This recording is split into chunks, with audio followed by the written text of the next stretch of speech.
Hey guys, it's Dejana Wait and welcome to Wait a Little. It is that time of the month again. Well, not that time of the month, but it's monthly favorites time. I always say I don't have a lot of favorites this month, and I always end up having a lot of favorites this month. So I'm not gonna preface this month with a lie. Okay, first up is Rimmel Apocalypse. Now I know anyone in the UK has had Apocalypse for at least 6 or 7 months now, maybe more. But here in Canada, we literally just got it like 2 weeks ago. And I've been waiting and waiting and waiting and waiting for it to come out. Now that I finally own it, I'm so glad that I do. Zero regrets about purchasing them. I love the liquid lipsticks. It doesn't feel drying and it applies well, and the doe foot applicator kind of has this little divot in it that holds product, so it's enough to do your whole lips. I'm obsessed.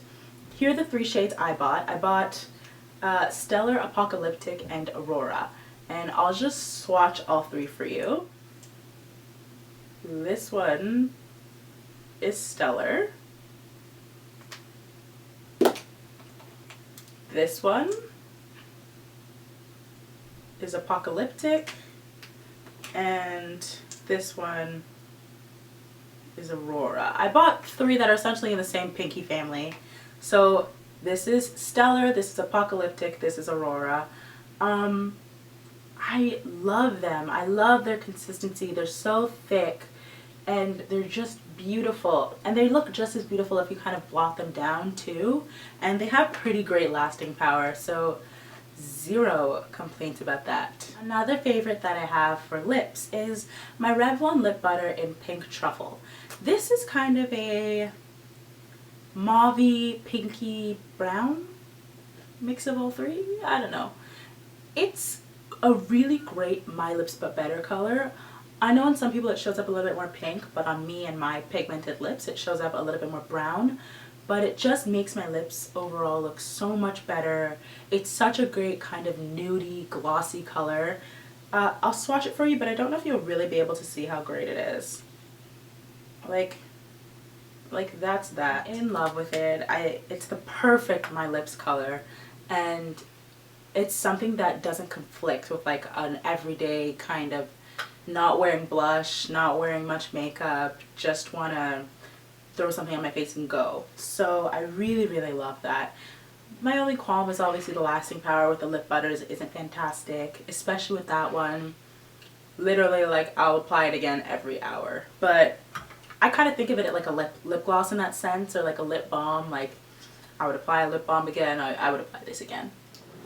I'm doing these in no particular order. So my next favorite is the Garnier Fructis Sleek and Shine Anti-Frizz Serum for frizzy dry hair. My hair is frizzy, my hair is dry. The hot weather does not do it any favors. So this stuff is really good. It makes it shiny, it makes it less frizzy, it smells great, and it was like $4. So I have zero complaints about it. You can go a little too far. Like, I'd say 1 pump is enough. Anything else than that and your hair will literally just look like a grease ball. But as long as you keep that in mind, it's really quite a great product. You get a lot in here. The best finish I find is if I put it in my hair right before I'm about to blow dry it, and then it just comes out looking all like, that's a bus, because I have to have the window open because it's so hot. And there it goes. Yeah, I put it in right before I blow dry my hair, and like suddenly I feel like I have all these bombshell, like flowing loose curls and waves, and it's so shiny. Or I'm probably making it up. I probably don't look anything like that, but I really like the product. My next favorite is a makeup brush, and it is the Sonia Kashuk blush brush. It's the one from like her fancy line, not the other line. You know what I mean? It's the one with the black handles that look kind of weird and curvy, not the one with the white handles. I know a lot of people get worried about applying too much blush and it looking, well, kind of crazy and clownish. But for me, because I have a darker skin tone, I want something that's a little bit more densely packed when I'm applying my blush, because I want something that'll really work the color into my skin and really get it to show up. And this blush brush has really done exactly that. I've had it for a fairly long time now, and it's still soft as ever, still fantastic as ever.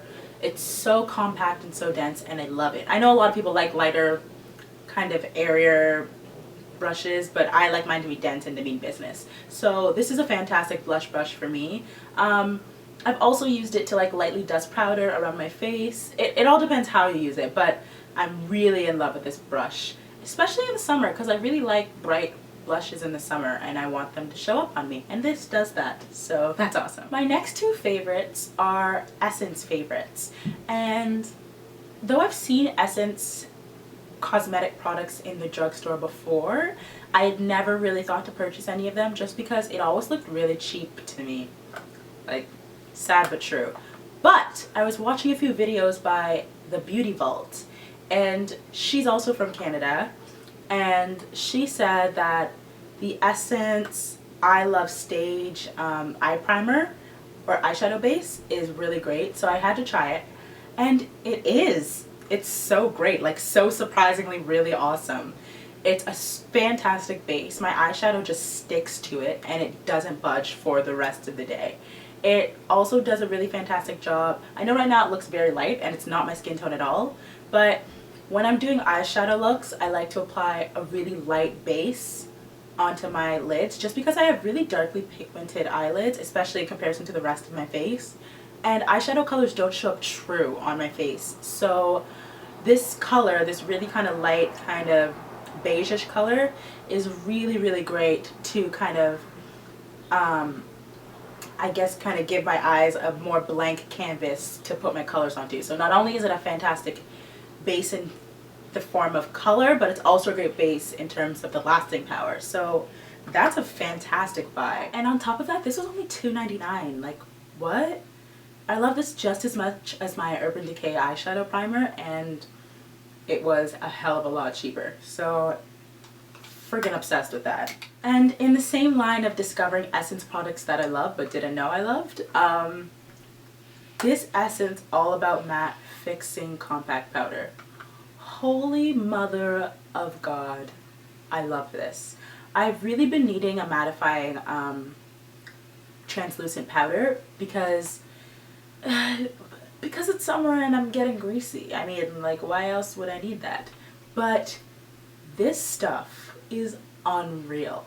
Like, I don't even understand. My face goes from greasy to extremely matte in like 2 seconds, and I need next to no product to get it done.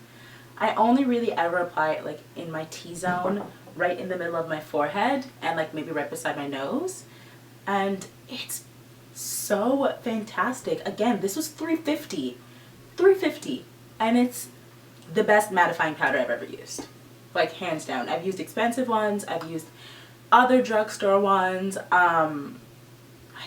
This can't be beat. Like, I happened to see it in the display and there was one left, and I was like, oh, I guess I need that, and I'm so glad I did. This is, you should, if you have an Essence counter section in your drugstore, buy this. In Canada, I know it's sold at Shoppers Drug Mart, and everywhere else, I don't know. But if you know you have it, buy it. You won't regret it. My next favorite is a scent, and this is my go-to summer scent. It always has been. It is Chloe. The bottle looks really dirty, but that's because it's well loved. And it's such a great, fresh, clean smelling fragrance. It's been a favorite of mine for years. I keep repurchasing it. It's the best thing. I don't know how to describe it. It's kind of powdery, but not grandma powdery, and it's really fresh and clean and different from every other scent I've ever smelled. It doesn't smell like floral. It doesn't smell, I don't know, it just smells great. You should smell it if you can, but it's a very distinct scent, and it just always reminds me of summer, and I always want to wear it in summer. So Chloe is definitely a monthly favorite. I'm sure I've mentioned it in another monthly favorite, but like, it doesn't stop being my favorite, so why should I stop mentioning it? Fantastic. My last favorite is actually a book, and it is World War Z. Now, I decided to read this book because I heard the movie was coming out, and I had wanted to read the book before the movie came out so that I could, like, I don't know, compare. But I saw the movie before I ended up finishing the book and didn't care because the movie is nothing like the book. Like, World War Z, the movie, is absolutely nothing like World War Z, the book. It's barely the same premise at all. Like, barely. And the ending is different. The middle is different. Everything is different. The movie was okay. The movie was okay. But I love this book. It is essentially telling the story of the zombie war, like a kind of a zombie apocalypse, and it's following it from the perspective of various different people and the parts that they took in the zombie war. So it's kind of like one man interviewing all these different people. Like, each chapter is a different person and their take on what they did in the zombie war. I don't know if that makes sense to you, but you should really pick up the book. It's a really good read. It wasn't a fast read for me. Like, it's not something that I was like page turning, like, oh my god, what's gonna happen next. It's not that kind of book. It's more of like a slow enjoyment, but I really, really loved it, and I would suggest it to pretty much everyone. So that is it for my monthly favorites for the month of July. Thanks so much for watching, and I hope I'll catch you guys in the next one. Don't forget to like or comment or subscribe or do all three if you're feeling fancy, and I'll see you guys later. Bye.